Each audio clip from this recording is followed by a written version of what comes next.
Good day mga ka-JT sa Kalam at ayan po pagkatapos ko pong pamanik ng Soliviento, shoutout sa iyo kuya na salute sa iyo na nabiyahe, shoutout sa iyo idol Lodi.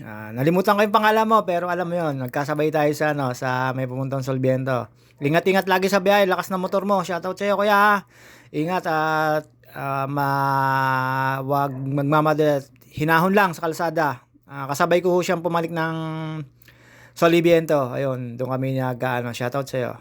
Tapos, ayan, pagkatapos ko po sa Soliviento, dumiretso po ako sa Sitio Caray. Sa Sitio Caray po ay hindi na ako sumubok papanik sa taas kasi nakasagasa ako ng isang maliit na bato.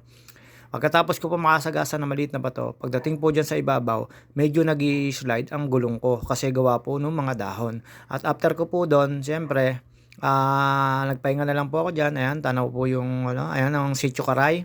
Hanggang dyan na lang po ako, makikita nyo po dyan na yung mga dahon na nasa gitna ng kalsada. Kaya po, hindi na ako nag-decide pumanik sa taas. Siyempre, ingat-ingat lang po tayo. Ganun na naman po. Ayan po yung sinasabi ko sa inyong dahon. At after ko po dyan pumanik dyan sa Sitio Caray, doon ako dumaan sa may papuntang Lago. Yung old na daan sa may papuntang Lago. At pinanik ko po yung kapiraso na yon. At after ko pong pumanik doon, dumiretso ako sa Arcangel.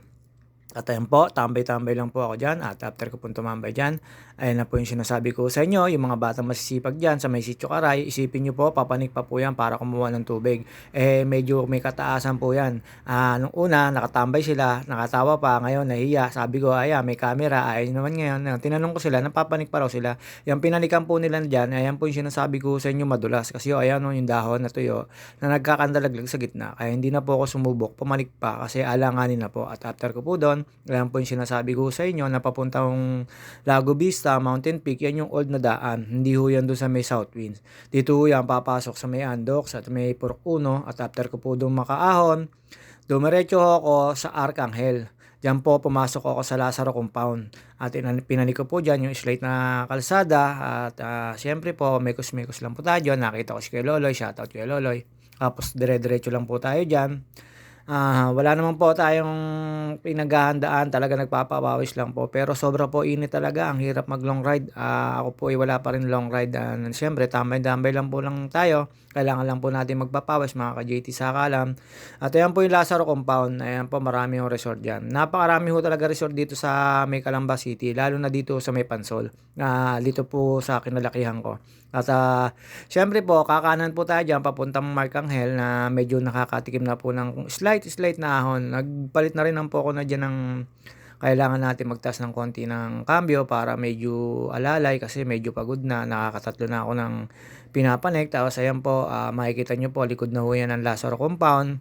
Ang dami hong tao ngayon dyan, bawat resort po may mga video na nagbabakasyon.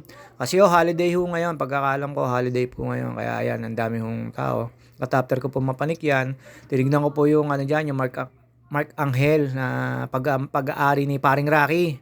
Ayan po yun, si Paring Bato, ang may-ari ho niyan.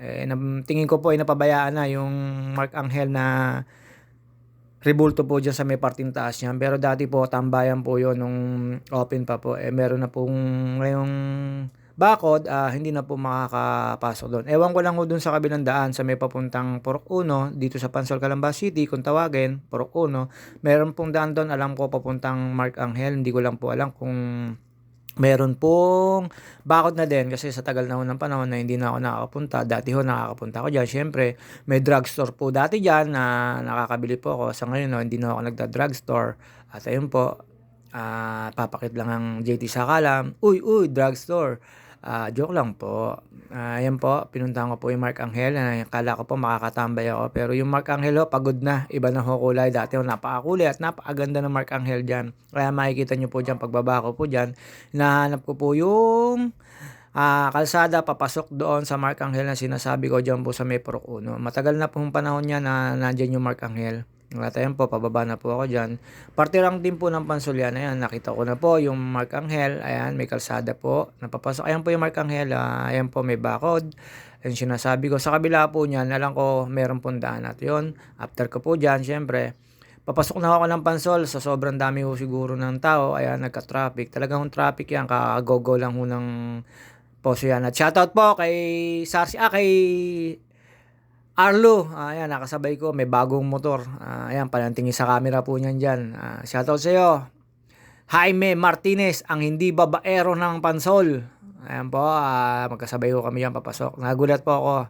Ayan, bago daw po motor.